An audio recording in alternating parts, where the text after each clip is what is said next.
سیدنا علی المرتضیٰ رضی اللہ تعالی عنہ کی پیدائش ہوئی تو روایات میں آتا ہے کہ وہ آنکھیں نہیں کھولتے تھے۔ حضور مبارکباد دینے گئے اور اپنے بھائی کو دیکھنے گئے تو ان کی والدہ حضرت فاطمہ بنت اسد رضی اللہ تعالی عنہا نے کہا بیٹا پیدا تو ہوا ہے لیکن پریشانی یہ ہے کہ آنکھیں نہیں کھولتا۔ تو آقا کریم علیہ السلام نے اپنا لعاب حضرت علی المرتضیٰ کے منہ میں ڈالا تو مولا علی نے آنکھیں کھول لیں۔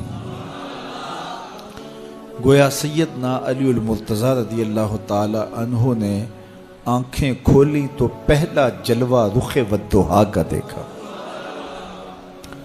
اس رخ نور کو دیکھا۔ اللہ اکبر، قربان جائیں سیدنا علی المرتضیٰ کی آنکھوں پر جس کا پہلا نظارہ رخ محبوب تھا، اور پھر بچپنے کی عمر حضور کی قربت میں، حضور کی صحبت میں، حضور کی تربیت میں بسر ہوئی۔ آقا کریم علیہ السلام جب اللہ کے حکم سے اعلان نبوت فرمایا تو سیدنا علی المرتضیٰ رضی اللہ تعالی عنہ نے ایمان لانے والوں میں سر فہرست اپنا نام لکھوایا، اور آقا کریم علیہ السلام کے ساتھ پھر ہر محاذ پہ کھڑے ہوئے نظر آئے۔ سیدنا علی المرتضیٰ فرماتے ہیں کہ رسول رحمت نبی اکرم صلی اللہ علیہ وآلہ وسلم نے ارشاد فرمایا کہ اے علی تیری مثال حضرت عیسیٰ کی ہے۔ حضرت عیسیٰ کا ماجرا یہ تھا کہ ان سے دو طرح کے لوگوں کا معاملہ ہوا اور دونوں گمراہ ہوئے۔ ایک وہ جنہوں نے حد سے زیادہ ان سے محبت کی اور اس قدر بڑھا چڑھا دیا کہ انہیں اللہ کا بیٹا قرار دے دیا، اور دوسرے یہودی تھے جو اس قدر بغض رکھا سیدنا عیسیٰ علیہ السلام سے کہ ان کے قتل کے درپے ہوئے، ان کی ماں پہ تہمت لگائی۔ سیدنا علی المرتضیٰ فرماتے ہیں کہ میرے حضور نے فرمایا تیری مثال بھی حضرت عیسیٰ کی ہے، تیرے معاملے میں آ کر بھی دو لوگ برباد ہوں گے، ایک محبت کی وجہ سے برباد ہوں گے، ایک بغض کی وجہ سے برباد ہوں گے۔ ایک محبت میں ایسے افراط کریں گے، اس قدر محبت میں تجاوز کر جائیں گے، حد سے بڑھ جائیں گے کہ وہ کہیں گے تیرے بارے جو نہیں کہنا چاہیے۔ حتیٰ کہ سیدنا علی المرتضیٰ رضی اللہ تعالی عنہ کی محبت میں لوگوں نے تمام صحابہ پر سب و شتم کو جائز سمجھ لیا، اور ایک طبقہ ایسا بھی ہے جو سیدنا علی المرتضیٰ رضی اللہ تعالی عنہ کو خدا اور الہ کہتا ہے۔ یہ نصیری سیدنا علی المرتضیٰ رضی اللہ تعالی عنہ کو الہ کہتے ہیں، علی اللہ کا نعرہ لگاتے ہیں۔ ایک طبقہ محبت میں تجاوز کر کے اس قدر جو ہے وہ سیدنا علی المرتضیٰ کے بارے میں اعتقاد قائم کرتا ہے کہ وہ گمراہی کے گڑھے میں جا گیا، اور ایک طبقہ وہ ہوگا جو تیرے ساتھ بغض رکھ کے برباد ہوگا۔ سیدنا علی المرتضیٰ رضی اللہ تعالیٰ عنہ کا نام بھی گوارا نہیں ہوگا۔ سیدنا علی المرتضیٰ کا نام لیا جائے تو طبیعت میں بے چینی اور اضطراب پھیل جائے گا۔ اور ایک طبقہ ایسا ہے نواسب کا، نواسب باقاعدہ 10 محرم کو سیدنا علی المرتضیٰ رضی اللہ تعالی عنہ کے شہزادے کی شہادت کے دن کو عید کے طور پہ منایا کرتے ہیں۔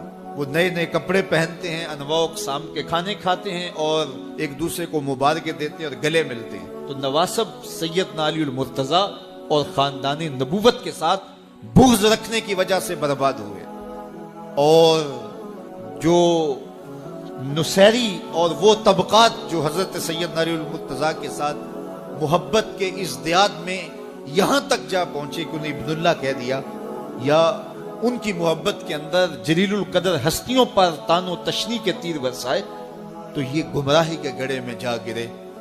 تو میں کہتا ہوں انہیں مبارک ہو جو سیدنا علی المرتضیٰ رضی اللہ تعالیٰ عنہ کے ساتھ وہ پیار کرتے ہیں جو شریعت اسلامیہ، شریعت بیضا کا تقاضا ہے، جس سے رسول اللہ کی آنکھیں بھی ٹھنڈی ہوتی ہیں، اصحاب رسول کی آنکھیں بھی ٹھنڈی ہوتی ہیں، اور اہل بیت رسول کے دلوں کو بھی قرار۔ اہل بیت نبی کے گھر والے ہیں اور صحابہ نبی کے در والے ہیں، ہم کہتے ہیں گھر والوں تمہیں بھی ہمارا سلام اور در والوں تمہیں بھی ہمارا سلام. سارے کافر اکٹھے ہو کے آگے تھے، حضور کے گھر کا گھیرا ڈال لیا تھا کہ آج چھوڑیں گے نہیں، لیکن حضور ان کے سروں میں خاک ڈالتے گزر گئے. حفاظت اللہ نے اپنے محبوب کی ہے. بلکہ حضرت علی المرتضیٰ کو بستر پہ لٹایا، علی میرے بستر پہ سو جاؤ، امانتے دے کہ تم بھی صبح آ جانا. حضرت علی بھی سو گئے. حضور کی حفاظت تو ہے ہی ہے، حضرت علی بھی سو گئے. جب صبح اٹھے تو انہوں نے دیکھا یہ تو علی المرتضیٰ ہے. اللہ اکبر. بڑے پریشان ہوئے کہ حضور کدھر گئے. اچھا کسی نے حضرت علی سے پوچھا کہ تمہیں کیسے نیند آ گئی؟ ننگی تلواریں لیے وہ گھر کے ارد گرد تھے اور آپ چادر اوڑے سوئے تھے حضور کے مغالطے میں، وہ آپ کو بھی تو نقصان پہنچا سکتے تھے. تو حضرت علی نے کہا، حضور نے کہا تھا علی میرے بستر پہ سو جاؤ، صبح اٹھنا، امانتیں دینا اور مدینے آ جانا. مجھے یقین تھا سوؤں گا بھی، صبح اٹھوں گا بھی، امانتیں بھی دوں گا، مدینے بھی پہنچوں گا. اس لیے کہ حضور نے فرمایا ہے. جب حضور نے فرما دیا ہے تو پھر ہو کے رہے گا. جب حضور ہجرت کرتے ہوئے جا رہے تھے نا، 100 سرخ اونٹ حضور کی گرفتاری کے لیے نام رکھا ہوا تھا. سراقہ بن مالک یہ حضور کو گرفتار کرنے کے لیے آگے بڑھا اور اس کی لالچ یہ تھی کہ اتنا بڑا انعام ہے مجھے مل جائے گا. لیکن اس کی سواری گھٹنوں تک دنس جاتی ہے، معذرت کرتا ہے، پھر ارادہ بدلتا ہے، پھر یہی ہوتا ہے. تیسری مرتبہ بھی جب ایسا ہوا تو سمجھ گیا کہ یہ تو میرے بس کا روگ نہیں ہے. اب اسے پریشانی ہوئی کہ جو آج اس حالت کے اندر بھی اللہ کی اتنی تائید کے سائے تلے ہیں، تو کل جب یہ دوبارہ پلٹیں گے اور مکہ ان کے قبضے میں ہوگا تو پھر میرے ساتھ نہ جانے کیا سلوک ہوگا. تو کہا کہ حضور مجھے امان لکھ دیجئے. تو حضور نے کیا فرمایا، سراقہ تو مجھے گرفتار کرنا چاہ رہا ہے، میں تیرے ہاتھ میں کسرا کے کنگن دیکھ رہا، میں تیرے ہاتھ میں کسرا کے، اس وقت کی سپر طاقت تھی کسرا، تو فرمایا میں تیرے ہاتھوں میں کسرا کے کنگن دیکھ رہا. تو حضور سے انہوں نے باقاعدہ امان لکھوا لی. اللہ اکبر. حضرت عمر کا زمانہ ہے. ایک جنگ میں حضرت سراقہ بن مالک بھی تھے، تو کافر قلعہ بند ہو گئے اور یہ جب ان کے اوپر حملہ آور ہوتے ہیں تو وہ اندر سے پتھر پھینکتے ہیں، فصیل عبور نہیں کی جاتی. تو سراقہ بن مالک کہنے لگے کہ مجھے آپ منجنیق میں ڈال کر کے ان کے قلعے کے اندر پھینک دو اور میں اندر سے جا کے دروازہ کھول دوں گا تو پھر تم آ جانا. تو لوگوں نے کہا سراقہ کیا بول رہے ہو؟ وہ بڑی غلیل کی طرح منجنیق ہوتی ہے، کہا اس میں ڈال کے تجھے پھینکیں گے، جب تو گرے گا تیری ہڈیاں باقی نہیں بچیں گی، پھر وہ تلواریں لیے کھڑے ہیں تجھے زندہ چھوڑیں گے. تو حضرت سراقہ نے کہا مجھے کچھ نہیں ہوگا، اس لیے کہ حضور نے کہا تھا تیرے ہاتھوں میں کسرا کے کنگن دیکھ رہا ہوں. ابھی تک کنگن نہیں آئے، جب تک کنگن نہیں آتے موت آ ہی نہیں سکتی ہے. یہ یقین تھا ان کا، یہ اذعان تھا ان کا. تو حضور کی حفاظت اللہ نے اپنے ذمہ کرم پہ لی ہے. سوال یہ ہے کہ باقی بھی اللہ کے سچے نبی ہیں، ان کی حفاظت اللہ نے اپنے ذمہ کرم پہ کیوں نہیں لی اور حضور کی حفاظت اپنے ذمہ کرم پہ کیوں لی؟ باقی بھی کتابیں اللہ کی سچی منزل من اللہ کتابیں ہیں، ان میں تحریف راپ آ گئی، لیکن قرآن مجید کی حفاظت اللہ نے اپنے ذمہ کرم پہ لی. کیوں؟ تو اس کا جواب یہ ہے کہ اگر کوئی نبی شہید ہو جاتا ہے تو نیا نبی آنے والا ہے، اس کی جگہ کو پر کر دے گا. اگر کسی کتاب میں تحریف راپ آ جاتی ہے تو کوئی بات نہیں، نئی کتاب نازل ہونے والی ہے. حضور کی حفاظت اس لیے کی کہ اگر حضور بھی شہید کر دیے جاتے ہیں تو پھر حضور کے بعد تو کوئی نبی آنے والا نہیں ہے. اور کتاب اللہ کے اندر اگر تحریف کر دی جاتی ہے فَبِأَيِّ حَدِيثٍ بَعْدَهُ يُؤْمِنُونَ، تو قرآن کے بعد تو کوئی اور نسخہ نور نازل ہی نہیں ہونے والا. تو لوگ ہدایت، روشنی اور اجالا کہاں سے لیں گے؟ اس لیے اس کتاب کو بھی باقی رکھا گیا اور مصطفیٰ کی بھی حفاظت فرمائی گئی۔ حضور کے آنے کے بعد اتمام دین ہو گیا۔ انا خاتم النبیین لا نبی بعدی، میں آخری نبی ہوں، میرے بعد کوئی نبی نہیں ہوگا۔ اور میں نے عرض کیا 100 آیات قرآنیہ، 210 احادیث اور صحابہ، تابعین، ائمہ اور بزرگوں کے ہزارہ اقوال اس میں موجود ہیں۔ سبحان الذی اسری بعبدہ، جس نے اپنے بندے کو سیر کرائی، من المسجد الحرام الی المسجد الاقصی، اللہ اکبر، مسجد حرام سے مسجد اقصی تک۔ مسجد حرام سے اس سفر کا آغاز ہوا ہے۔ ام ہانی کے گھر میں حضور استراحت کر رہے تھے، دروازہ اندر سے بند کیا ہوا تھا اور جبریل امین کو حکم ہوتا ہے میرے محبوب کو سر عرش لے کے آؤ۔ تو جبریل حاضر خدمت ہوئے تو دروازہ بند پایا، عرض گزار ہوئے مالک کیا کروں؟ کہا کہ تو نے دروازے کو دستک نہیں دینے کہ میرا محبوب تیرے لیے اٹھ کے دروازہ کھولے۔ اللہ اکبر، تو مالک کیا کروں؟ کہا چھت سے سوراخ کرو۔ اور جبریل نے چھت سے سوراخ کیا اور وہاں سے سمٹ کے حضور کے قدموں میں آ بیٹھے۔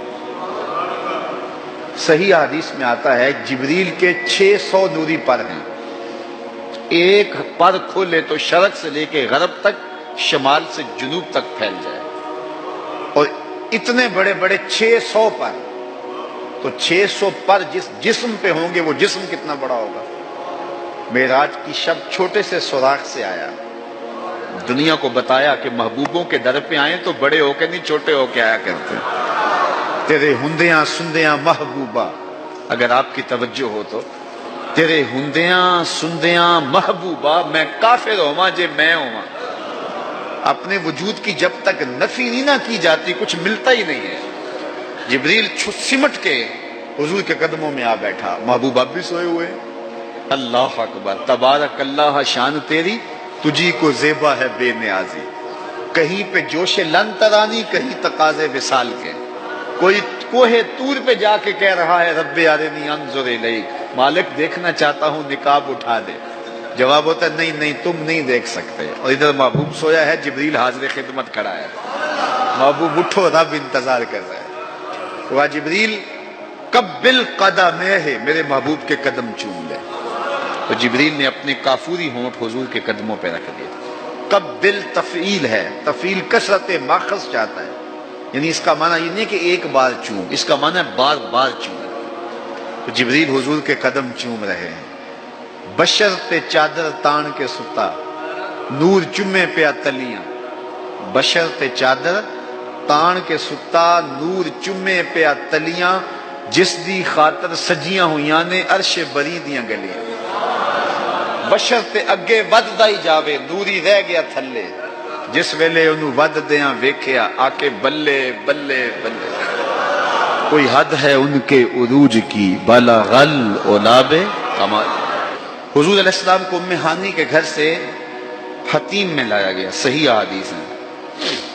حتیم میں لا کر حضور کو، حضور کے صدر انور کو چاک کیا گیا، اور قلب اطہر حضور کے سینے سے نکال کر کے ایک تشتری میں رکھ کے آب زمزم سے غسل دیا گیا، اور حضور فرماتے ہیں یہ سارا منظر میں کھلی آنکھوں سے دیکھ رہا ہوں۔ حضرت امام بدر الدین عینی علیہ رحمہ عمدۃ القاری شرح صحیح بخاری کے اندر لکھتے ہیں کہ جو ہی حضور کے قلب اطہر کو دیکھا تو جبریل عش عش کر اٹھے۔ انہوں نے لفظ کیا کہے، قلب وقیع فیہ عینان تبصران و اذنان تسمعان، واہ واہ کیسا دل ہے جس میں دو آنکھیں ہیں جو دیکھتی ہیں، دو کان ہیں جو سنتے ہیں۔ حضور کا دل عام لوگوں کے دلوں کی طرح نہیں ہے۔ اعلیٰ حضرت نے جو قصیدہ سلامیہ لکھا ہے، جو عموماً مساجد میں نماز جمعہ کے بعد پڑھا جاتا ہے، تو اس میں آپ نے ایک تو حضور کے معجزات کا ذکر کیا ہے، اور دوسرا اس قصیدہ سلامیہ میں حضور کے ایک ایک عضو بدن پہ سلام پڑھا ہے۔ کبھی انگلیوں پہ سلام، نور کے چشمے لہرائیں دریا بہیں، انگلیوں کی کرامت پہ لاکھوں سے، کبھی ہاتھوں پہ سلام، ہاتھ جس سمت اٹھے غنی کر دیا، موج بحر سماحت پہ لاکھوں سلام، کبھی بازوؤں پہ سلام، جن کو بارے دو عالم کی پرواہ نہیں، ایسے بازو کی قوت پہ لاکھوں سلام۔ کبھی ہونٹوں کو سلام، پتلی پتلی گلے قدس کی پتیاں، ان لبوں کی نزاکت پہ لاکھوں سلام۔ کبھی حضور کے سر انور کو سلام، جس کے آگے سرے سربراہ خم رہے، اس سرے تاج عزت پہ لاکھوں سلام۔ ایک ایک عضو بدن پہ سلام پڑا ہے، تو ایک ایک عضو پہ سلام پڑھتے پڑھتے جب اعلی حضرت حضور کے دل پہ آئے تو اعلی حضرت کا قلم رک گیا۔ اور اب اعلی حضرت کی یہاں بولی دیکھیے، یہاں آئے تو بولے دل سمجھ سے ورا۔ ایک ایک عضو کی بات کی ہے، احادیث بھی ملتی ہیں، اب حضور کے دل کے بارے میں کیا لکھوں؟ اعلی حضرت بولے دل سمجھ سے ورا، مگر یوں کہوں غنچائے راز وحدت پہ لاکھوں سلام۔ یہ اللہ کے رازوں کا امین ہے حضور کا قلب اطہر۔ اللہ اکبر، کائنات کی سب سے بڑی حقیقت حضور کا قلب اطہر، وہ دل جس میں خدا کے جلوے سموئے ہوئے ہیں۔ اللہ اکبر۔ حضور فرمایا تنام عینایا ولا ینام قلبی، لوگوں سنو، میری آنکھیں سوتی ہیں، میرا دل نہیں سوتا۔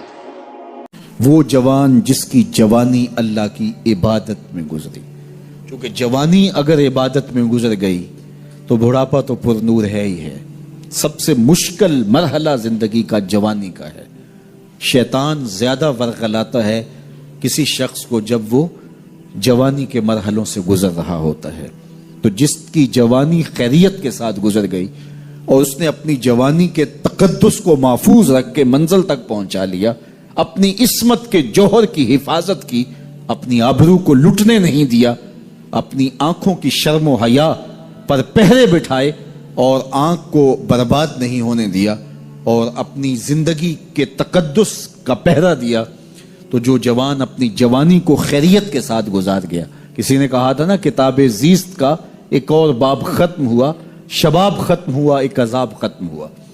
تو جوانی جس کی منزل تک پہنچ گئی خیریت کے ساتھ، عافیت کے سائے میں۔ مشکل تو بڑا ہے جوانی کو منزل تک لے جانا، خیریت کے ساتھ، داغدار نہ ہونے دینا، جوانی کے تقدس کو رسوا نہ ہونے دینا، عصمت کے جوہر پہ کالک نہ لگنے دینا، خواہشات کو غالب نہ آنے دینا۔ آسان کام تو نہیں ہے، مشکل کام ہے، لیکن اگر کوئی مشکل کاٹ گیا، جوانی کے تھوڑے سے ایام میں گزار گیا۔ اللہ اکبر۔ حضرت شیخ خطلی کہتے ہیں، داتا گنج بخش علی حجویری علیہ رحمہ کے مرشد ہیں، الدنیا یوم ولنا فیہا صوم۔ وہ کہتے ہیں دنیا ایک دن ہے، ہم روزہ رکھ کے گزار رہے ہیں۔ تو روزہ رکھ کے سارا دن گزر ہی جاتا ہے، دوپہر بھی آتی ہے گزر جاتی ہے، اور عصر کا وقت بھی آتا ہے گزر جاتا ہے، کھانے کا وقت بھی آتا ہے، چائے کا وقت بھی آتا ہے، سب کچھ ہوتا ہے، لیکن گزر جاتا ہے، افطار تک بندہ پہنچ جاتا ہے۔ جس نے زندگی روزے کی طرح گزار دی، جس نے جوانی روزہ رکھ کے گزار دی، خواہشات کو بے قابو نہیں ہونے دیا، مشکل کام تھا لیکن اس نے مشکل کام کر دکھایا۔ اجر کتنا بڑا ہے، سنیے اللہ کے محبوب کی زبان سے سنیے۔ حضور نے ارشاد فرمایا جو سیدنا ابو ہریرہ کے ذریعے سے ہمارے تک پہنچا، فرمایا قیامت کے دن جب سورج کا رخ سیدھا ہوگا، زمین تانبے کی ہوگی، لوگ پسینے میں شرابور ہوں گے، کوئی ٹخنوں تک پسینے میں، کوئی گھٹنوں تک، کوئی کمر تک، کسی کو پسینے کی لگام دی جائے گی، اور وہ پسینہ ایسے نہیں ہوگا جس طرح یہ پسینہ ہے، اتنا گرم ہوگا۔ ابن رجب حنبلی کہتے ہیں اس پسینے کا ایک قطرہ اگر احد پہاڑ پہ ڈال دیا جائے تو وہ پگھل جائے، اتنا گرم ہوگا، بدبودار اتنا ہوگا، ایک قطرہ دنیا پہ ڈال دیا جائے، انسان کیا جانوروں کے دماغ بھی پھٹ جائیں، اس پسینے میں لوگ شرابور ہوں گے۔ لیکن جس نے اپنی جوانی کو عافیت سے گزارا ہوگا، کل قیامت کے دن جب کوئی سایہ نہیں ہوگا، اللہ اس جوان پر اپنے عرش کا ٹھنڈا سایہ عطا فرمائے۔ وہ شخص جس کو کسی عورت نے دعوت گناہ دی اور وہ صاحب منصب تھی، صاحب جمال تھی، اور اس نے یہ کہہ کے یہ خواہش، یہ آرزو مسترد کر دی، انی خاف اللہ۔ اسی طرح کوئی عورت ہے تو اس نے اپنے تقدس کی حفاظت کی، اپنی آبرو پہ پہرا دیا اور کسی پیشکش کو ٹھکرا دیا، تو فرمایا قیامت کے دن جب کوئی سایہ نہیں ہوگا، اللہ اسے بھی اپنے عرش کا ٹھنڈا سایہ دے گا۔ کیسا سخت دن ہوگا، اور وہ کس اعزاز میں ہوگا، کس تکریم میں ہوگا۔ یہ تو 4 دن 10-20 سال ہیں، اور وہ 50,000 سال کا ایک دن، پھر اس کو اللہ کا شکر ادا کرنا ہوگا کہ اللہ تو نے کتنا کرم کیا میرے اوپر کہ میری جوانی خیریت اور عافیت سے گزری، اور آج اس کا تو کتنا بہتر صلہ مجھ کو دے رہا۔ وہ جوان جو ہی پروان چڑھا ان فوان شباب آیا تو اس کی پیشانی سجدے کے تقدس سے مالا مال ہو گئی، اس کی آنکھوں میں حیا اور شرم کے پہرے آ گئے، اس کے خیالوں میں پاکیزگی آ گئی، اس کی زندگی کے شب و روز نیکی کے ماحول میں بسر ہونے لگے، اس کی راتیں ذکر الہی میں، تلاوت کلام مجید میں اور دن یاد الہی میں روزے سے گزرنے لگے۔ حضرت عطا تابی ہیں، کہتے ہیں میں عبداللہ ابن عمر رضی اللہ تعالیٰ عنہ اور حضرت عبید بن عمیر رضی اللہ تعالیٰ عنہما ہم تینوں حضور سیدہ عائشہ رضی اللہ تعالیٰ عنہا کی خدمت میں ایک دن حاضر ہوئے اور جا کر کے کہا کہ حدثنی بِأَعْجَبَ مَا رَأَيْتَ مِن رسول اللہ صلی اللہ علیہ وسلم، کہ اماں جان حضور کی کوئی ایسی بات سناؤ جو بڑی عجیب ہو۔ ہم تینوں لوگ جب حاضر ہوئے اور یہ بات عرض کی تو حضرت عطا کہتے ہیں کہ ام المومنین سیدہ عائشہ رو پڑی اور فرمانے لگی آقا کی ہر بات ہی عجیب تھی، اور پھر انہوں نے ایک بات سنائی۔ کہتی ہیں کہ ایک دن حضور علیہ السلام تشریف لائے اور میرے حجرے میں حضور جلوہ فراز تھے، رات کا کچھ حصہ بیتا تو فرمانے لگے اتازنین لی فی عبادت ربی، اے عائشہ مجھے اللہ کی عبادت کے لیے تم جو ہے وہ اجازت نہیں دیتی ہو؟ تو میں نے عرض کی کہ حضور میں نے روکا کب ہے، آپ مختار ہیں۔ تو حضور علیہ السلام نے مصلی بچھایا، فرماتی ہیں کہ اتنا روئے کہ میں نے دیکھا کہ حضور کی جھولی مبارک آنسوؤں سے تر ہو گئی۔ پھر حضور نے تھوڑی دیر آرام کیا اور اس کے بعد حضور پھر دوبارہ مصلی پہ تشریف فرما ہوئے اور اتنا روئے، ثم بکا حتی رأیت دموعہ قد بلت الارض، اتنا روئے کہ حضور کے آنسوؤں سے زمین بھی بھیگ گئی۔ تو کہتے ہیں اسی اثناء کے اندر حضرت بلال حبشی رضی اللہ تعالی عنہ حاضر ہو گئے۔ وہ جب اذان ہوتی تو حضور کی خدمت میں حاضر ہوتے کہ حضور جماعت تیار ہے، تو وہ جب حاضر ہوئے تو حضور زاروں کے تار رو رہے تھے۔ تو انہوں نے عرض کی کہ حضور آپ کیوں رو رہے ہیں؟ تو حضور نے فرمایا اے بلال میں کیوں نہ روں، جب یہ آیت اتری ہے ان فی خلق السماوات والارض واختلاف اللیل والنہار، یہ آیت حضور نے پڑھی، فرمایا کہ یہ آیت مجھے رونے پہ مجبور کرتی ہے، اور میں جب اللہ کی قدرتوں پہ تفکر کرتا ہوں تو پھر زار و قطار روتا ہوں۔ اس طرح ساری رات حضور آنسو میں گزار دیتے اور اللہ کے حضور اتنی کثرت کے ساتھ روتے کہ حضرت انس کہتے ہیں کان رسول اللہ صلی اللہ علیہ وسلم ابہر العینین، حضور کی آنکھیں دریا جیسی تھیں۔ حضور نبی رحمت صلی اللہ علیہ وسلم کی مبارک آنکھوں کا رخ زیادہ زمین کی طرف ہوتا، جب دیکھتے تو آسمان کی طرف کم دیکھتے، زیادہ حضور زمین کی طرف دیکھتے۔ نظرہ الی الارض اکثر من نظرہ الی السماء، آسمان کی طرف بھی حضور کی نگاہیں اٹھتی تھیں لیکن زیادہ دیر حضور زمین کی طرف دیکھا کرتے تھے، اور جب حضور کی نگاہیں اٹھتی تھیں تو پھر اللہ جبریل کو بھیجتا تھا، قد نرا تقلب وجہک فی السماء، محبوب تیرے چہرے کو ہم بار بار آسمان کی طرف پلٹتے ہوئے دیکھتے ہیں۔ اللہ اکبر۔ تو محبوب اگر پروگرام بن گیا ہے قبلہ تبدیل کرنے کا تو پھر دیر نہ کیجیے، ابھی رخ پھیر لیجیے۔ قبیلہ بنو سلمہ کی مسجد ہے، ظہر کی نماز ہے، 2 رکعتیں پڑھی جا چکی ہیں، 2 رکعتیں ابھی باقی ہیں۔ خاطر آتر میں بات آئی قبلہ بدل جائے تو کیا خوب ہو، تو ابھی دل میں خیال آیا اور خیال سے ہی آسمان کی طرف نظریں اٹھی تو جبریل امین حاضر خدمت ہو گئے، رب کا سندیسہ لے کر، رب کا پیغام لے کر۔ محبوب اگر پروگرام بن گیا ہے تو پھر دیر نہ کیجیے، ابھی رخ پھیر لیجیے۔